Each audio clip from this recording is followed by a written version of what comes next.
All right. Good evening, everyone. My name is Benjamin, and welcome to a slightly impromptu video for the Roanoke Valley Chess Club. Tonight, we're going to be following myself through a quick tournament that we're hosting on behalf of the club. I don't have an image yet for it, but that'll happen fairly shortly. Leave a like and a comment for the bow tie. Bow ties are cool. In all seriousness, this is surprisingly normal for an outfit. And if you're asking about the headphones, I like to listen to music typically on my phone or my computer while I'm playing, just because it helps me get into the right mind. And if you're curious about my favorite band, well, it's up there. There's a reason I have a Rush poster on my wall. But in all seriousness, all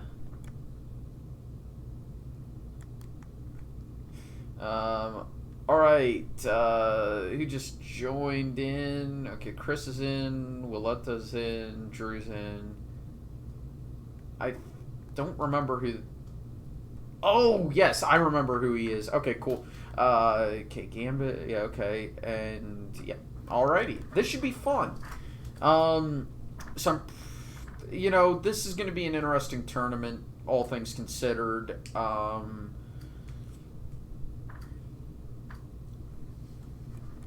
I'm probably, as white, going to be still playing King Pawn, but against one or two players, I may...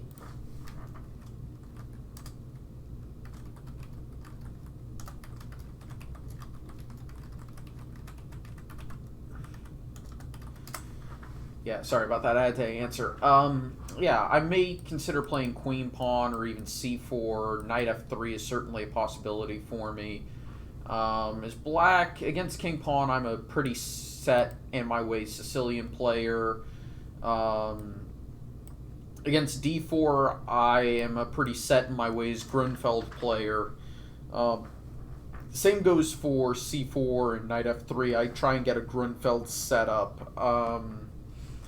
I will occasionally bust out a Pierce or a French, and by the way, it is Pierce, not Perk, because the Pierce is, well, the Pierce. But also, it's the person who created the opening or gained the name for the opening was a Slav, and I believe he was actually Polish. So the C is actually a ts, right? A good way would be, say, using the historical figure Witold Pilecki for how to actually say that in certain, the C in certain names, right? So it is the Pierce. Some longer time controls, I suppose, would be, or not longer time controls, some other openings. I'm a dedicated open Sicilian player. Whenever I face a Sicilian against E5, I've played the Italian for a while now. I used to play the King's Gambit, and maybe once or twice I'll still bust out a King's Gambit. Against the Alekhine, crikey. Come on. Come on, Internet. Hold. Hold. Okay, there we go. There we go. Thank you, Internet. Let's not die. I tend to play the 4 pawns against the Alekhine. Against the French, I prefer the classical, and I love it when I get a Winawar. Here we go. Got a minute left. Against the Pierce and Modern, I like this F4 and Austrian attack style. We'll see what actually winds up happening in this game. And typically over the board, our tournaments are relatively competitive. I hate my internet sometimes. But I do have a reputation in my chess club as is slightly aggressive.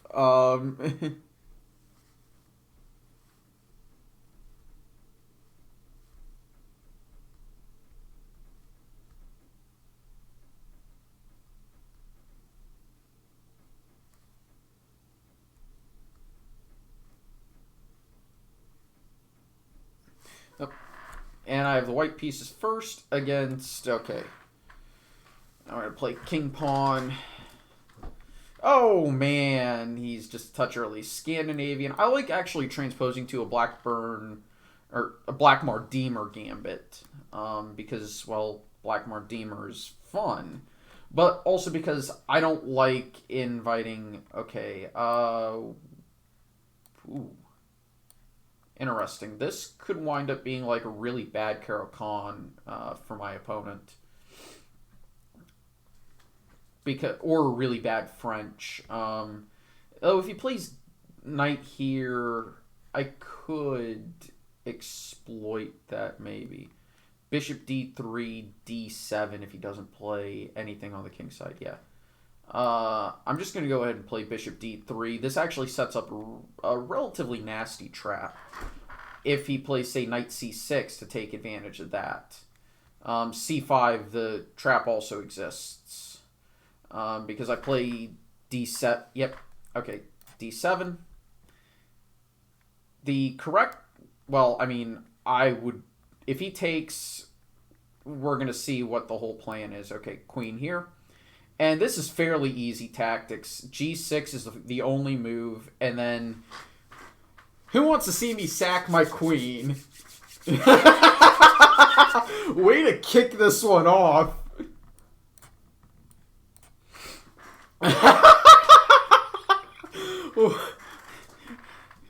Certainly, kampai.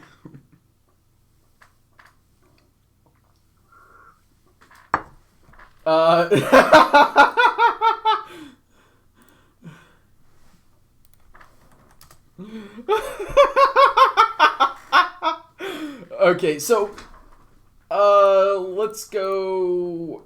That's certainly an incorrect move.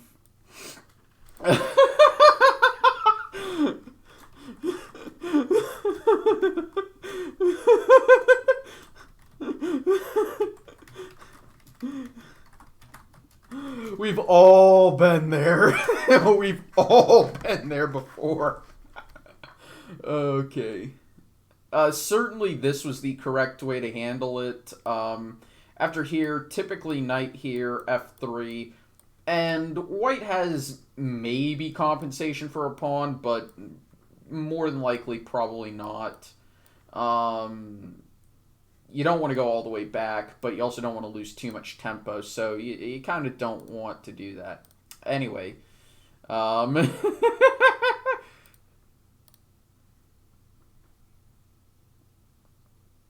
wow. Our club president, Mike, actually got in here just as quickly. I'm genuinely curious about how Mike lost that quickly, too. I'll have to look at... I'll check afterwards. I'll check each tournament game and actually copy them into a ChessBase file, and I may send that to our club president to start posting these on our club webpage or our club Facebook, because I think it'd be a pretty good way to show that we play really, that we're active and we're still playing as a club. That said, I think still, getting to sack your queen and be completely winning before move 10. Though I will admit that is a very traditional sacrifice. And that specific sacrifice traces back to Gioacchino Greco back in the, I want to say, 14 or 1500s. 1500s, yeah. Late 1500s, early 1600s. And, of course, this is the one I'm talking about is his game in the Owens, where after f5, I want to say it was sorry, no, it was e4, b6, d4, bishop b7, bishop d3, f5 takes, bishop takes.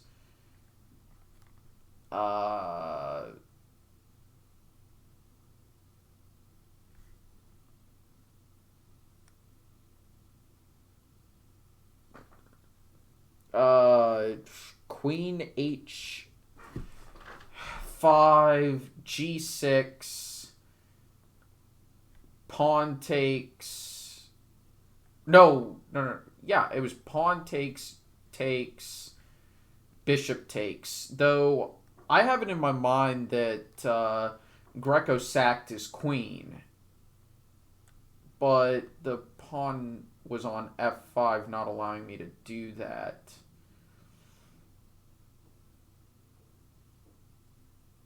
Oh, no, that's why. Okay, so g6, pawn takes, knight f6, pawn takes, knight takes queen, bishop g6, mate. Okay. Yeah, I just couldn't remember. It took me a second to remember exactly how he made it.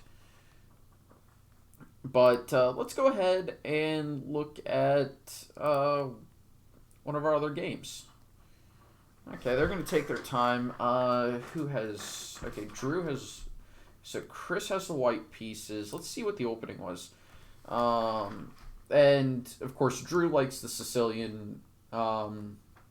Chris plays this Boulder attack or Bowdler attack. No, just stick to your normal openings. Because even though you get a fairly standard Sicilian position, Black actually winds up having it easier because he can choose not to take on d4 when you push it. And as you can see, he actually got the opportunity to push d5, which is a major goal of Black's. And I am skeptical those double pawns mean anything. Most Sicilian players are going to be completely ambivalent towards those. Especially considering I know Drew's a Sveshnikov player. He's used to doubled F pawns. And White has a fairly passive position. I'd expect maybe even castles here. You know, as an attacker, I would feel like I should be able to make something of this position. But Black is the one having all Black is going to be the one having all the fun. And actually, I'd castle long here and prepare an attack on the white king. Shouldn't be too difficult. Yeah, just bishop d6 here. Bishop d6, queen e7, or queen c7, and castles along is what I would have done. Bishop a5 is fine, but I think you're giving away too much tempo, yeah. Yeah, bishop c7, and now you've got the right idea. But I think he spent too much tempo. Yeah, rook g8 or queen to d7, one of the two. Probably queen d7, though because you don't want to lose tempo and potentially a piece by playing bishop to h3. Bishop h3, rook e1, and you have to be really careful with your king. So queen d7 here is probably the safe option, and you want to castle and then play either rook to g8, probably the d rook to g8, because on d8 the rook's doing nothing. Queen d6 is certainly a move, especially if you're intending to have some fun after castles, rook g8, and start sacking, or run this h-pawn up the board. I think both of those are very good options. And you really can't afford to play h5 because then you might be able to get away. Okay. Just ignore my advice, Drew, and play moves that I would actually play, not just say I'd play. Yeah, this is actually... Yeah, I'd play h4. I'd play h5 too. But... Again, I'd rather have castled and had a rook on g8 to actually properly set it up. Go here. Let's see what Willetto's doing. Okay. Material is even, though black does have a pawn for it. Or, sorry. White has an extra pawn for the fact that black has the bishop. Black has some pressure along the diagonal. And white has control of the center with these beautiful rooks. Though the e-file is definitely up for grabs, but I don't think that was a good move at all. Yeah, exactly. Just take it. You're going to have to play G here because you cannot allow black to play pawn to... You can't allow black... Yeah. And at this point, that's just game over, man. Yeah. You go... Yeah, this is game over. Queen takes, knight h5, and that's game. What opening was this out of? Okay, it was out of a Roy Lopez. G6. Okay. Certainly not the move I would have played.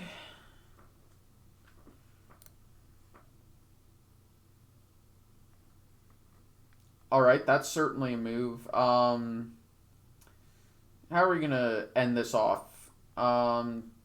Yeah, rook takes, and queen takes, and black is just completely won here.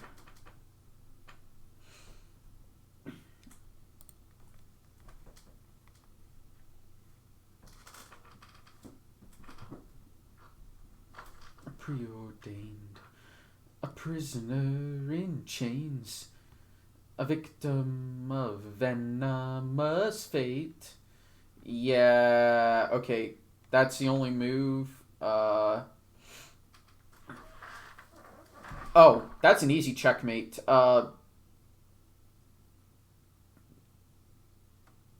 Bishop h3. Yeah, that's an easy checkmate. Bishop h3, rook takes, queen takes. Oh, you missed it. Oh, you missed it. Oh, rest in pieces. Oh, that was bad. Oh, that was bad. You missed an easy checkmate, Drew. Oh. That's okay. I am well known as the Mikhail Tal of of the Roanoke Valley Chess Club, so I see these things. Ow, God, that was rough. That's rough. Alrighty, let's...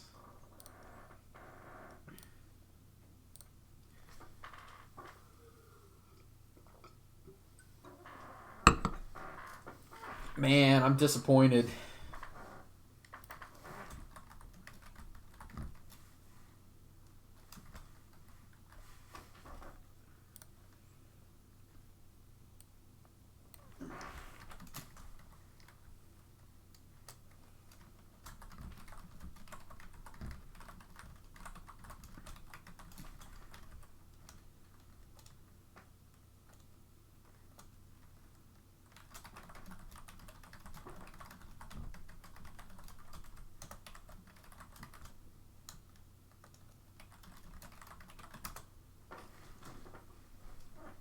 Yeah.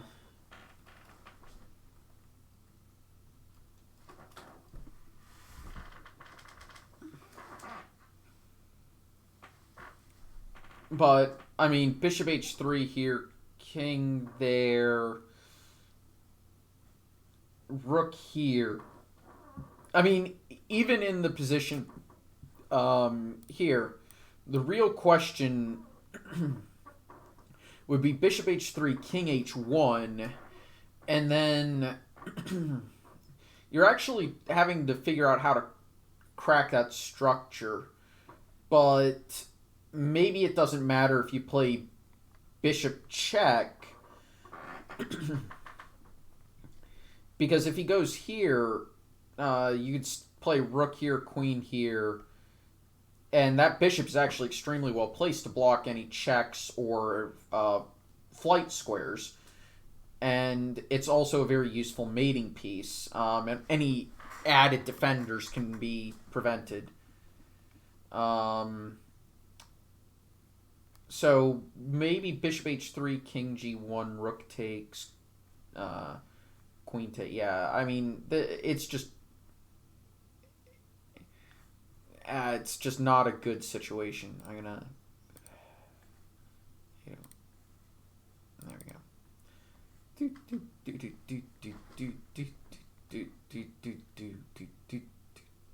Yeah, okay, so king goes here, and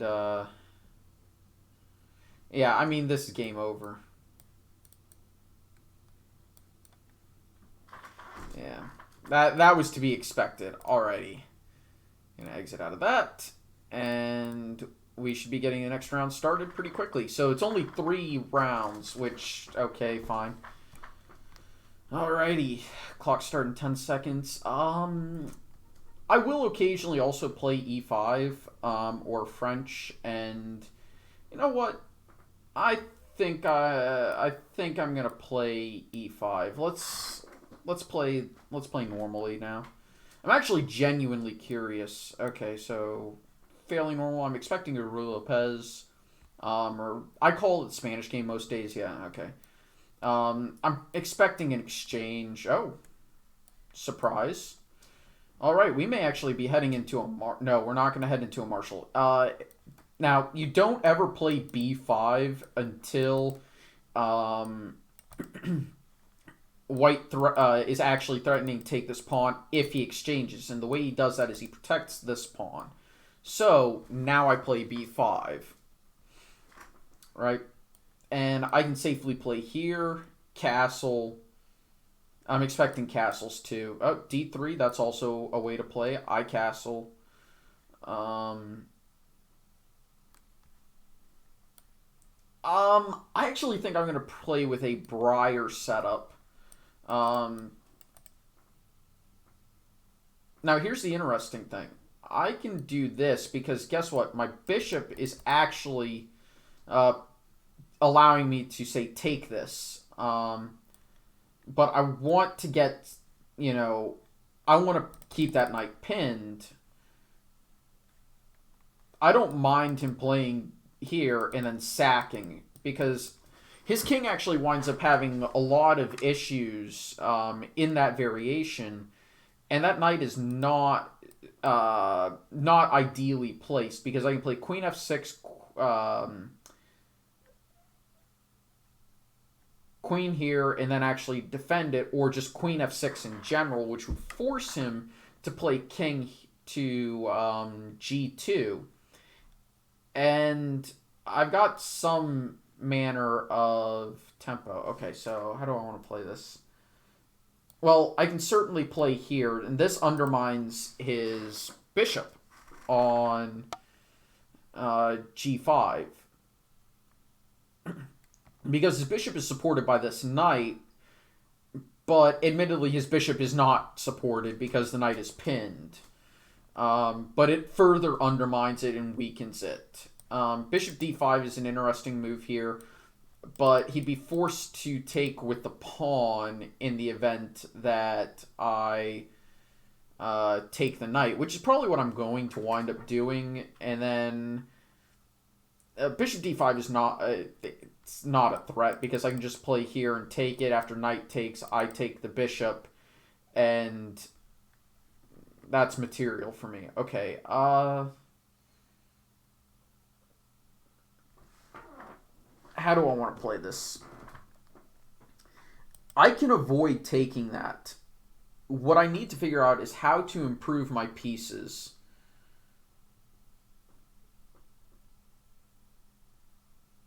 How to improve my remaining pieces. Okay, so c5 is certainly a plan, but that's, again, not improving my pieces. The action is on the king wing. He's basically effectively passed 2 turns in a row. This is nonsensical.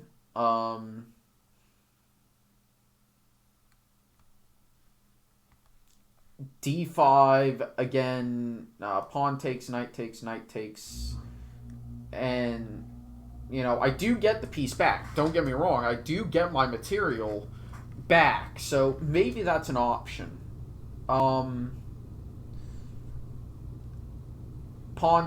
So that's if he wants to go for the obvious continuation. D5, pawn takes, knight takes, bishop takes. If I want to get my queen involved, I lose the knight, and so maybe I'd have to play knight here, but then I lose my queen, so I can't do that. Maybe I should play knight d7, but that gives up d5, so maybe c6. Yeah, c6, knight d7, and now we're actually hammering that on. Now, of course, if he plays g4, well, great. Because when I take here, I mean, the obvious answer is if he takes here, I just play back and I'm hitting his queen and I get my piece back. So, yeah, I don't see an actual threat.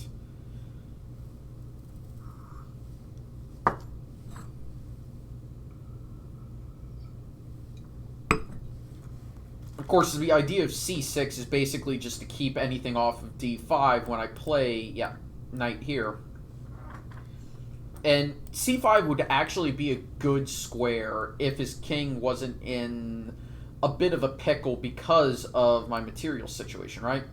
So I'm going to be playing queen here, and, knight to... So queen f6 is probably my next move. The only real counter options I see for him would be g4. But then I take with check. Or maybe I play bishop here and try and crack that structure with h5. I think g4 is just an extremely weakening move, but I always have to be considering it. Number one, because his rating isn't fantastic. His rating is below 1200, and 1200s don't like their pieces being pinned. But in addition, it does make some logical sense. It flicks my bishop. He can play king h2, rook g1, queen over, or all of his minors over, or all of his majors over, and triple up on that file. I can exactly right. So first things first, we're gonna give it no. Maybe I will. Yeah, maybe I will. But then again, e5 is a great square for my knight, so... Yeah, I think I'm going to let him trade that knight off, because that knight was really only there to give some level of pressure, and then I can start cracking the structure with h5, and maybe later on even f5. But my queen is going to jump in, because this structure is extremely weak. So that's kind of the basic plan there.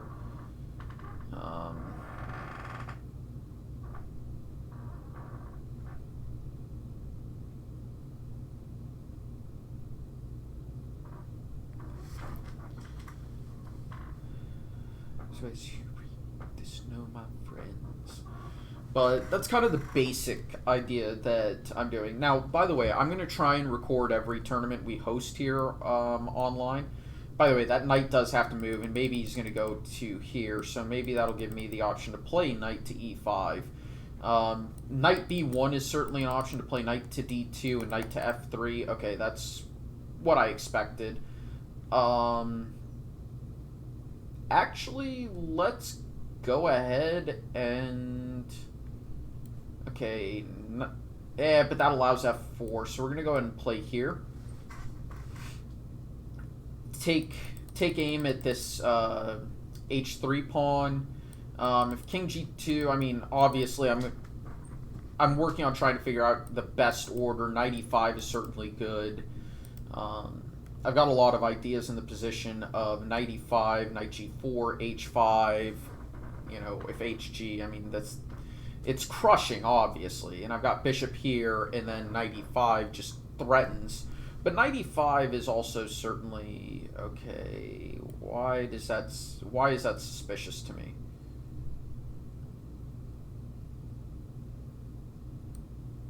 Yeah, this doesn't scream like correct play to me.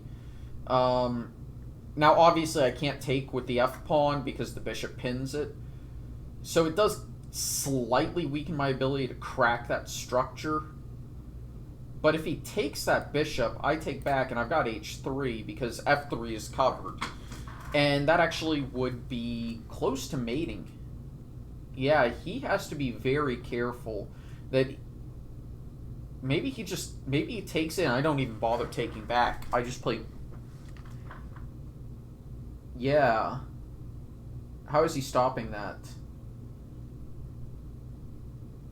How is he stopping that? Because that's 2 pawns, effectively. h3, and he can't play knight back because, well, that's mate. And he can't defend without playing knight here, effectively giving me my piece back. And I still have...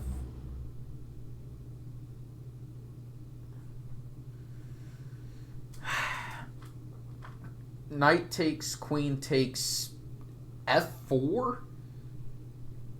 But then I've got knight takes g4. I would assume rook to... Yeah. Oh, yeah, that's why. Okay, yeah, he has that as a move. Yeah, that would stop mate, so I do have to take there. Yeah, I had to see it on the board. See, this is what happens when you get so deep in your calculations and you're just focusing hard on them that you sometimes forget your opponent has moves. Now, he does have to be a little cautious, I think. Because takes, he doesn't want to let me play queen takes h3, I would think. Of course, I've got some danger on the f-file, so maybe king h7, rook h8, king g8. And that gets the queen to the, that gets the rook to the, and a deadly battery on the h-file. Yeah, this is not an easy position for him. Of course, he really shouldn't be playing. Yeah, that just doesn't seem good. Yeah, he can't play, move this f-pawn. Because at the very least, I have an easy perpetual if I can't find anything, but I think I still find something. Weirdly. Clever.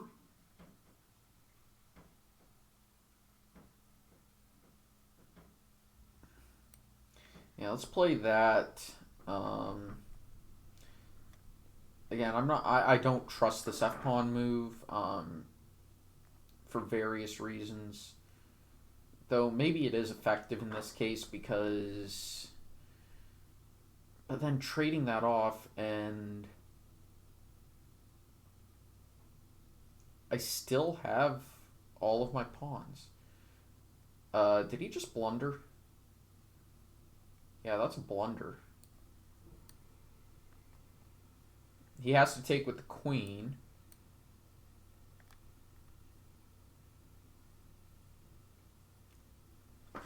And as long as I don't lose my extra material, I'll be okay.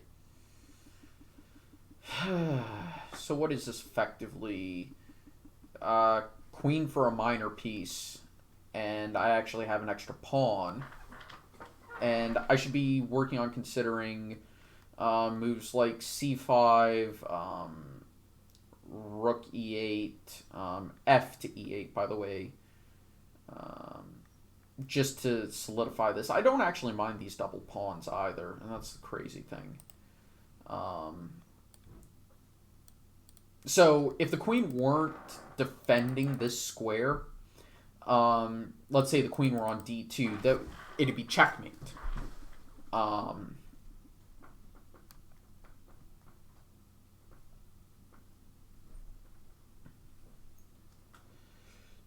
So that's kind of where I am.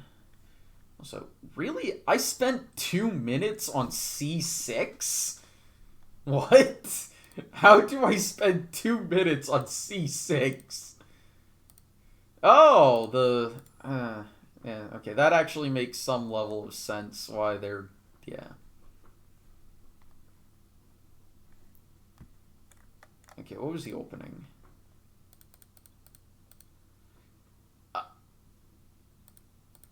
Okay, so Willetto is dedicated to playing this variation, isn't he?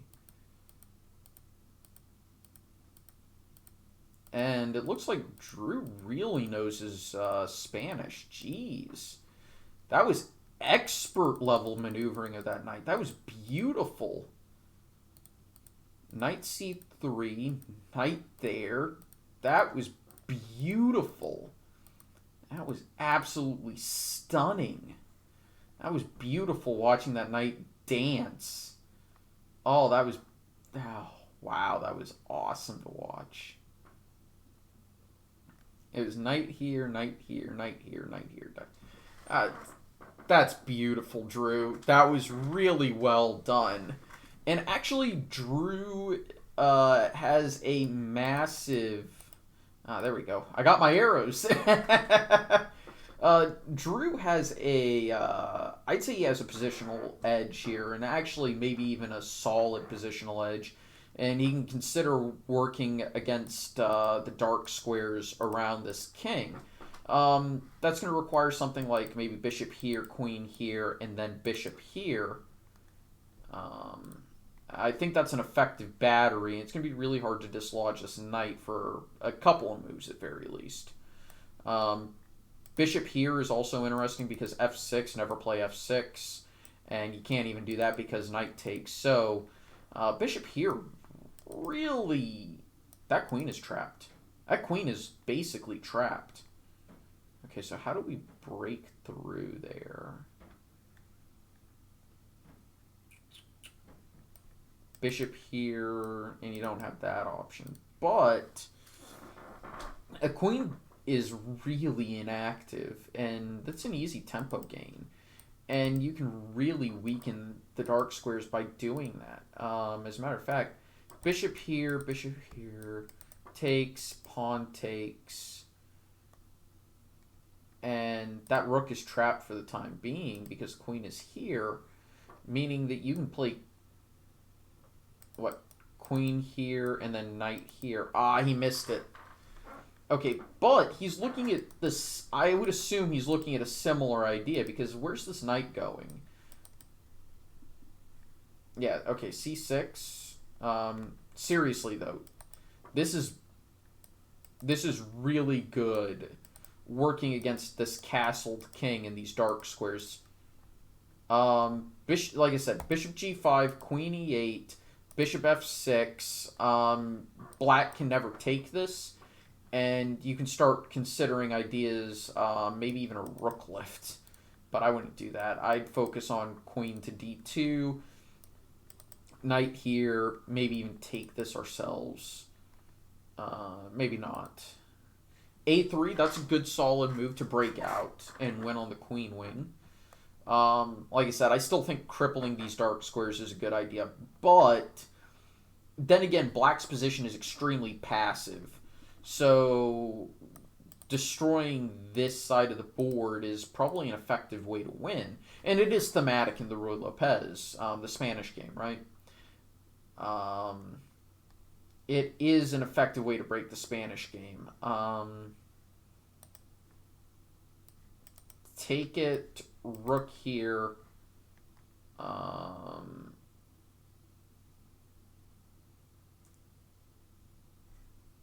Rook here.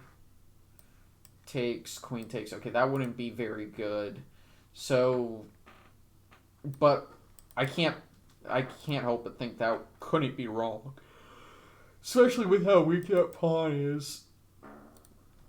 So maybe just bishop d2 in that variation. So a takes b4, a takes b4, bishop d2, and what's that pawn doing?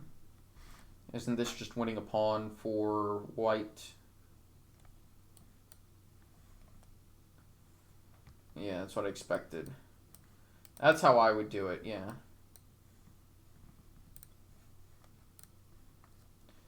Oh, okay. I disagree with that. Because that's just an extremely weak pawn. Now, both of these players are notorious time pressure addicts.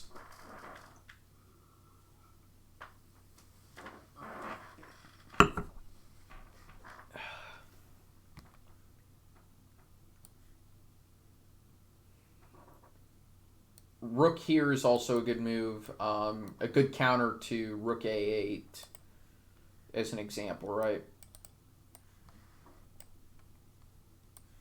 And that puts the A file in tension. And that's a key idea in the Spanish, is that the A file is in tension.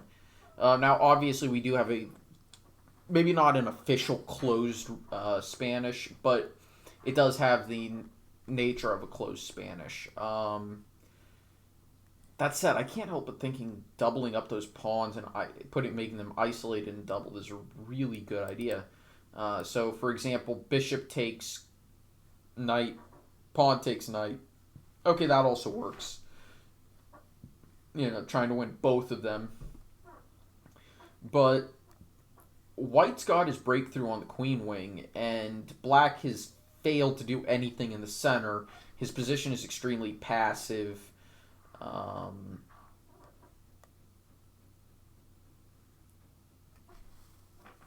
White's got stuff that white can actually play on both sides, but resolving the queen side favorably is going to lead to a winning position in general, and if the queens come off, it's a one ending. Okay, maybe I'm speaking too soon. A super GM may be able to hold a draw here, but I I I would not be happy to play the black pieces here. About to lose a pawn. What even was the result from round? What were the results from round two? Okay, so Mike won a game. Okay, he won a game, and those two lost. Okay.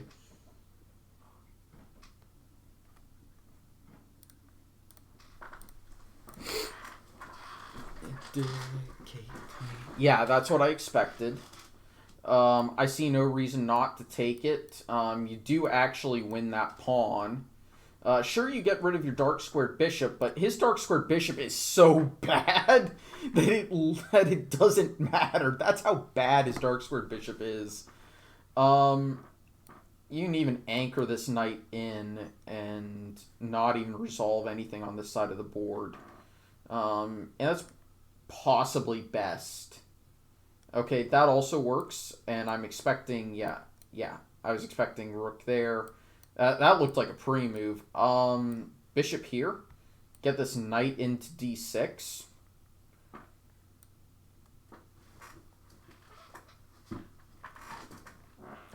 By the way, that also allows you to play, bishop here, and now you've got control of the a8 square. You can double up and just plant, trade off, and your pieces are significantly better. Your knight can go here, can drop over to here, and all of a sudden we're talking about your knights running roughshod over the board. This is actually a position where I favor the knights over the bishop. Because it's a closed position, the structures are locked, right?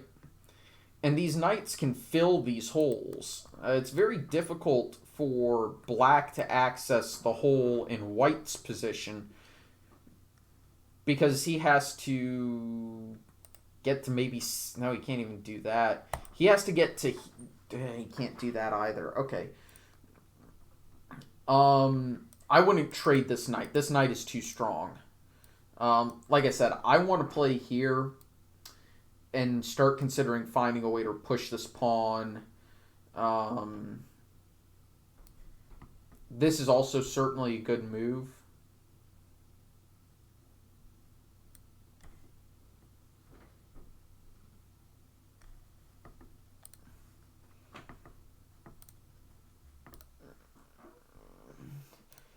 I don't like that.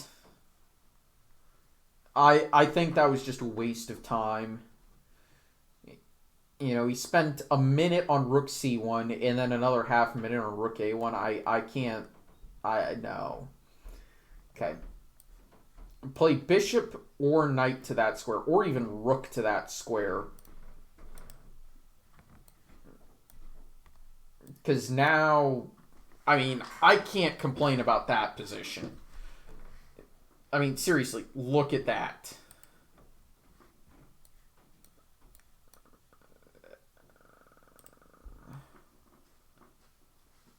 Rook a6 and queen a5. I mean, that is beauty. You know, sure, you're giving up, you know, any sense of defense, but black can't come close to attacking. It's astonishing because this bishop is terrible. It has no scope. It's well, you just opened up a file for him. You opened up a file for him. That's the correct move. It locks the structure, opens up this rook.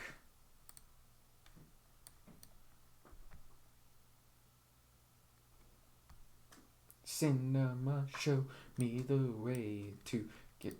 And now actually black has some counterplay options. Oops. You know, queen e8, queen f7, possibly even run this pawn up the board. I still favor white, but you gave black unnecessary counterplay.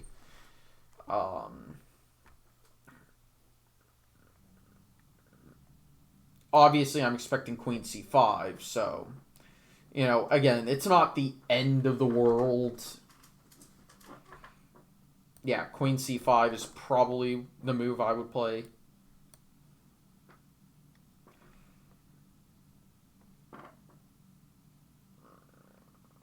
Really? It's just completely inconsistent. You've just literally given black counterplay.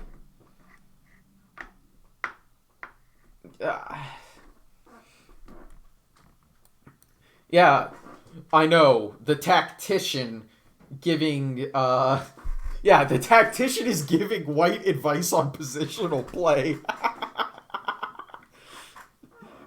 You gotta love it, right?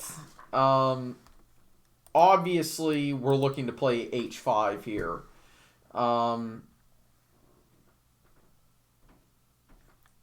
I can't help but think this would be the most appropriate...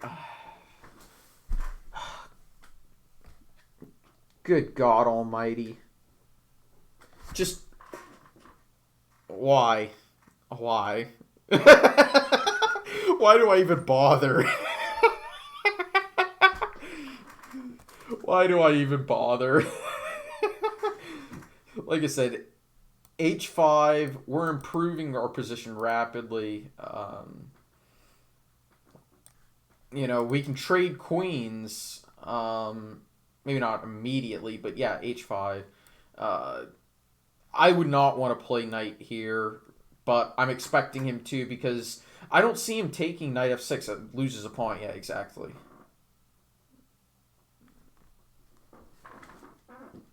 Well, at least my internet's taking a break right now, and not when I'm in a game. So there we go. Yeah, okay. So I was correct on knight h2. Sack the exchange. That's what I would do right now because you need something to dramatically shake up the position. Put pressure on black. I mean, look at his time. Sure, it's an obvious take, but which piece do you take it with? In addition, you're losing a pawn with it. White's jumping into aggressive posts, and actually, that's solid. That is a little bit concerning, though, because, yeah, exactly. Now do we take it? Or maybe we should just trade it. That is also effective. I'm not going to criticize that one too heavily. Yeah, exactly. Take it. Take it, obviously.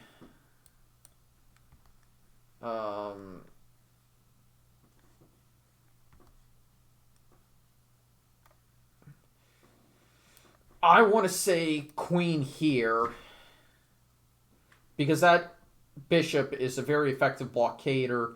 The pawns are not. Okay, that also works. I don't want to trade queens now.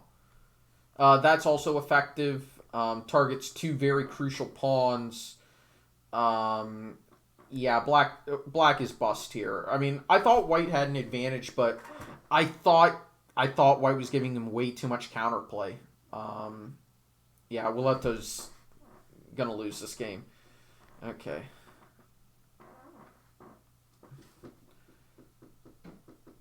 And I'm probably gonna get the winner of this game. If I look at the standings, yeah, I'm gonna get the winner of this game, which is almost certainly going to be Drew.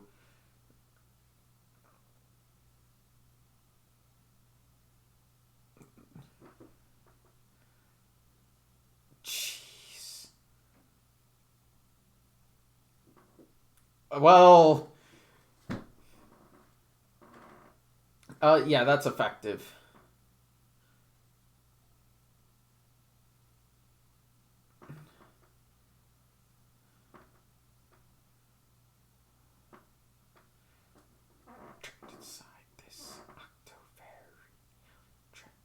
Yeah, that was the correct move. Oh. Well, yeah, that's a good game. That's a little rough. Alrighty. So, looks like I've got Drew, and we're going to wind up flipping pieces, I think. Yep. Alright. Well, I think I know what opening we're going to wind up playing, and I've done some preparation. We're probably gonna see a Sveshnikov here. Yeah. Different move order. Alrighty. I have to, I am going to have to concede. He is avoiding some of my nonsense. So I'm just going to play here. Now I do have to probably play a5.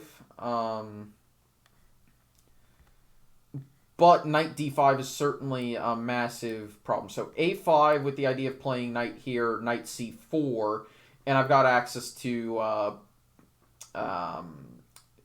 b6 and d6, right? So that's what we're going to play. And the idea is, of course, I'm going to be playing bishop here, bishop to e2, and castle short.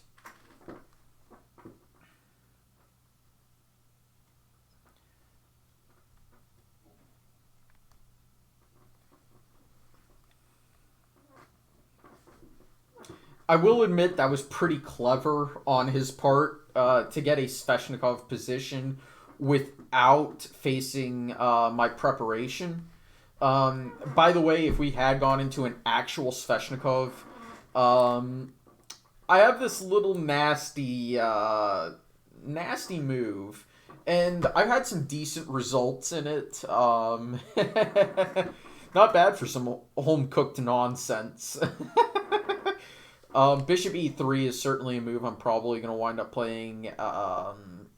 Yeah, bishop e2, bishop e3, knight d5 when appropriate, knight c4 to take this pawn.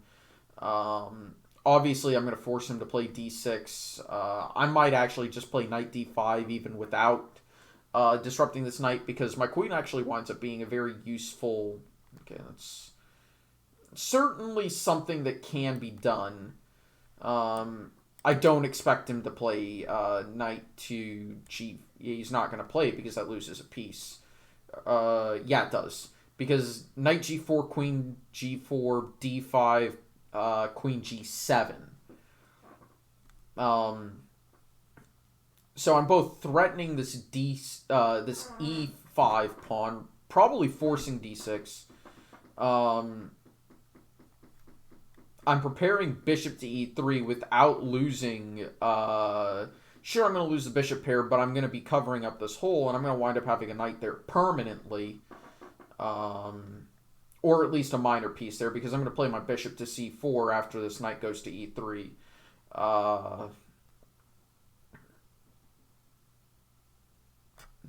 Obviously, he has to play d6, I would imagine. Because even if he found a way to defend this... Yeah. I could... Yeah. Okay, so we're going to play bishop here. I expect him to take it. I just don't see him not taking it. And then he'll absolutely will have to... Okay. Why is that a bad move? That's got to be a bad move. That can't be right. It's got to be a bad move.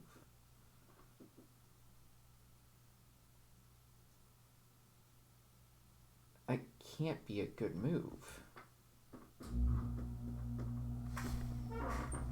Maybe he's looking to play here, so should I push a5? Because that knight's not actually doing anything. And I think this actually makes the threat of taking on...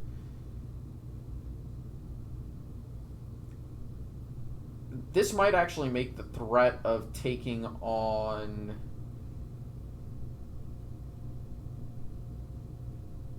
That might make the threat real. At the very least, it makes it extremely difficult for him to play b5. Now, I do need to start thinking about how I'm going to get rid of that knight.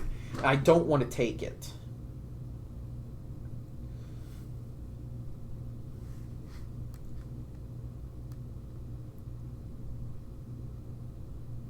I don't want to take that knight.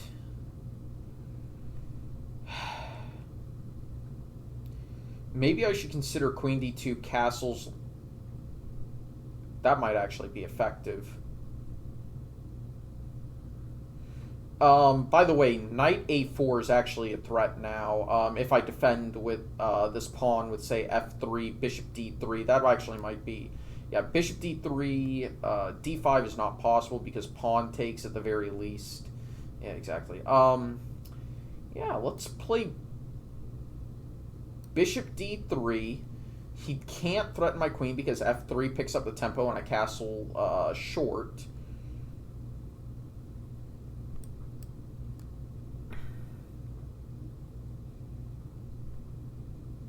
I can actually pick up the tempo. Unfortunately, that does kind of anchor that knight in.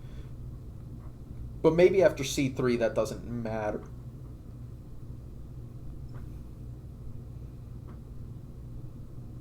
Yeah, that was to be expected.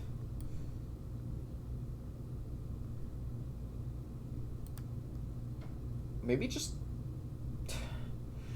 let him take that knight. I don't exactly care too much about it.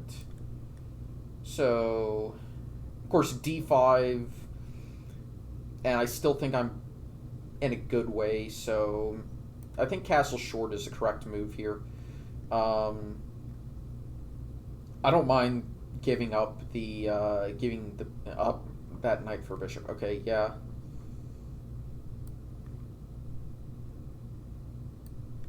There. Hit the bishop. I can see him taking that, but I wouldn't, simply because then... Yeah, okay. And... That's just a well-placed knight.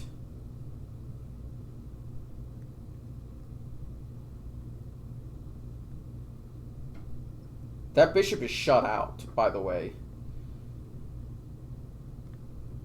And I can consider playing c3 as well, and that will evict the knight. And he just doesn't he doesn't have time to do anything, does he? Yeah. Wait a second. Is that knight gone?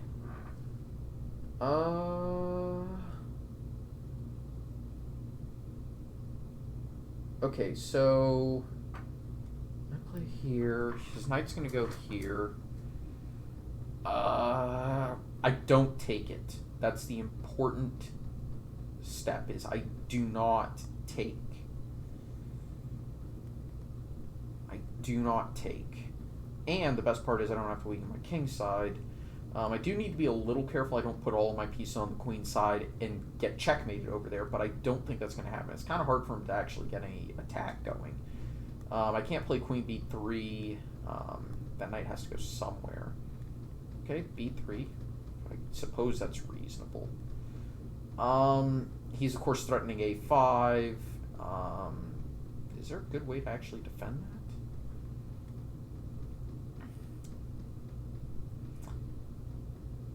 Probably not. Okay.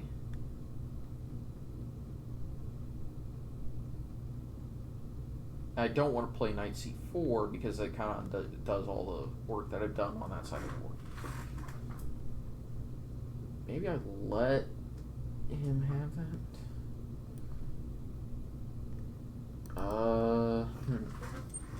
Oh, that's right. I can play here. Takes. No, but that still gives him a5. Huh, interesting. Maybe just let him have it. Unless... Okay. Is there a way I can keep that? Yeah, no, there's no good way. There's no way to keep that. Maybe I can work against that pawn. I think king h1, f4. I'm just going to accept that I'm losing that pawn. I've got more than enough action on b6 that I don't have to worry about it.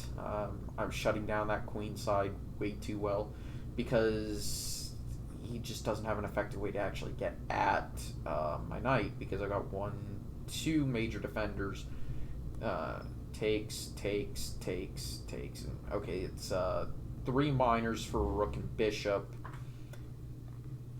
And I don't trust it for some reason. I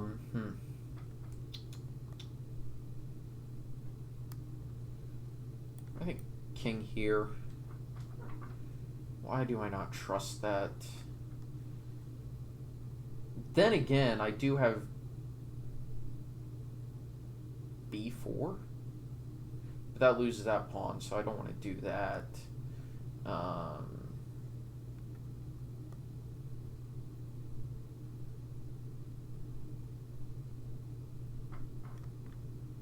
Then again, I am okay with getting rid of that rook because it actually puts my queen in a more effective spot. Plus, knights are actually good in this position because it's fairly closed. It's hard for him to make progress. His bishops aren't doing anything useful. And honestly, I am 100% okay with giving up bishop for knight here. Queen h, yeah, exactly. Because now I may even be able to get a breakthrough. Rook h1 is a good move, I would assume, because I just don't trust his pieces. Because after bishop takes, knight takes, I actually forgot to count the pawn as a defender. Bishop takes, knight takes, rook takes, pawn takes. I don't see what he's doing here. Rook a1, and I can start actually running those pawns up the board. Maybe drop the bishop back to e2 in order for my queen to defend c3 and actually start running these pawns up the board. I think that'd be a very effective plan of action because I don't see myself attacking his king, and a breakthrough on the queen wing is probably the correct option.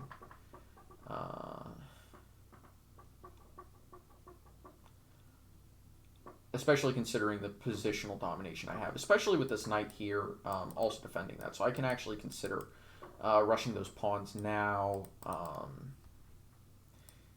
and trying to figure out how to get rid of this b7 pawn so I actually have that outside passed pawn. Probably isn't enough. Probably isn't enough. But I don't know.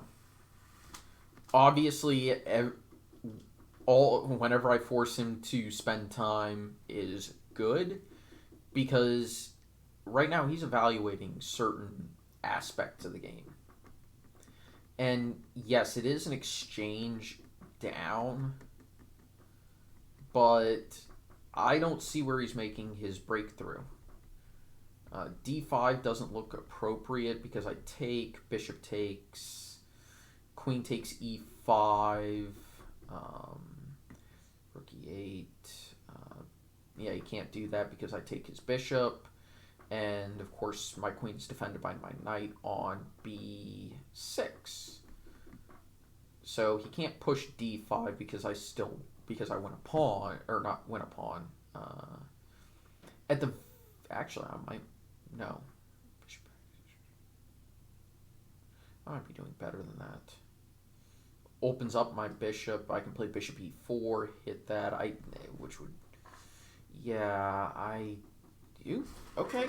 I am perfectly. I can live. I'm actually more shocked. I'm more shocked. Okay. Just so I don't accidentally misclick. I am more shocked he didn't play bishop here, because that would actually be somewhat threatening.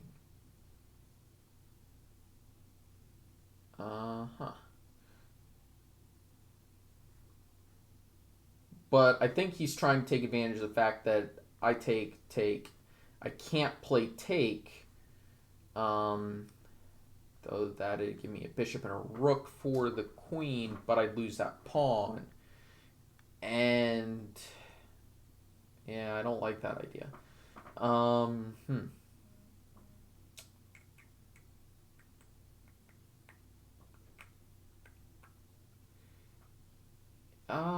You know what?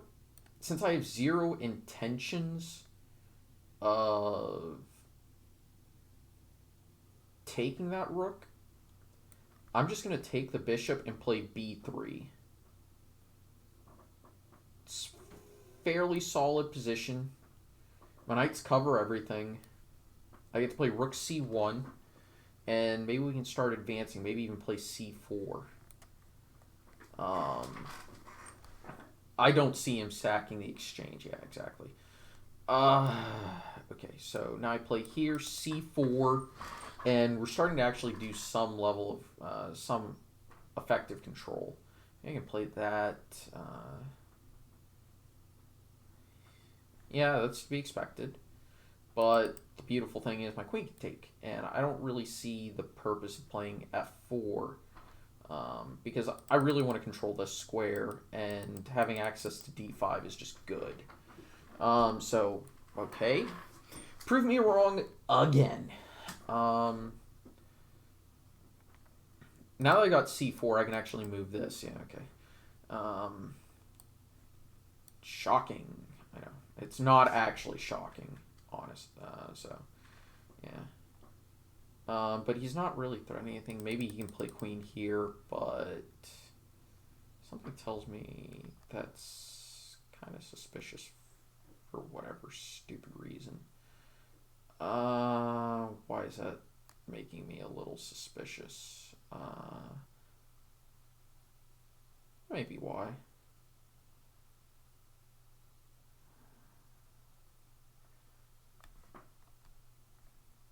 I can just play rook here if I ever encounter any problems. That knight can also move now, which is good. So can this knight. Also, my queen is protecting that square, so I don't have to worry about that. You know what? Let us play here. Just stay under control. As long as I don't move my queen off of g2, I should be okay. real question is, Queen h4 might be a threat, but I don't believe it. Queen h4, queen here. Okay. Yeah, he's threatening that. Okay. That's certainly an effective threat. The problem is, can I not just play... I want to play here. Guards f1. If he plays e4, I can play knight here. Whoops, sorry, this knight. Takes my queen. I take his... but then I'd be down a whole rook.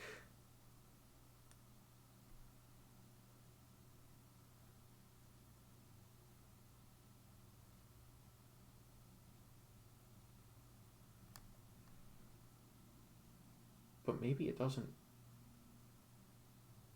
Wait a second. Yeah, e4.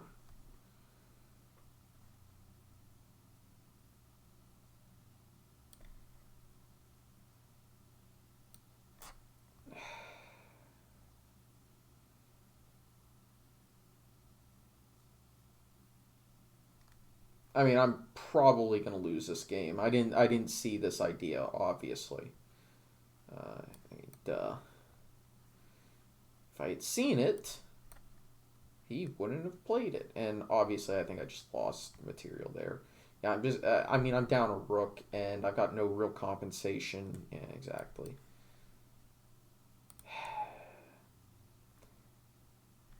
Well, these things are bound to happen. Let's take a look at the games. Oh, that was the last game. So I took third. Ugh. Of course. Huh.